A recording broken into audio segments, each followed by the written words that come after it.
Guys, good morning. Second full tank ko.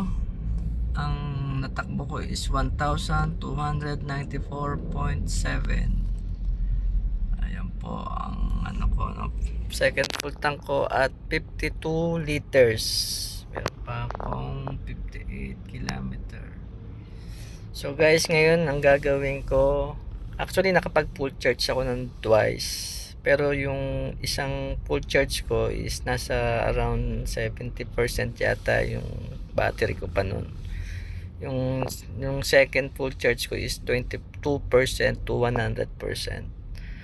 So ngayon ang testingin ko is hindi ako magcha-charge sa outlet, no, sa Meralco. Tingnan natin kung ilan ang range, balitaan ko kayo guys, no. So, pero kailangan ko siguro mag full charge 20% dahil naghahanap si Tiangan ng full charge eh. So, malamang baka mag 20% lang ako.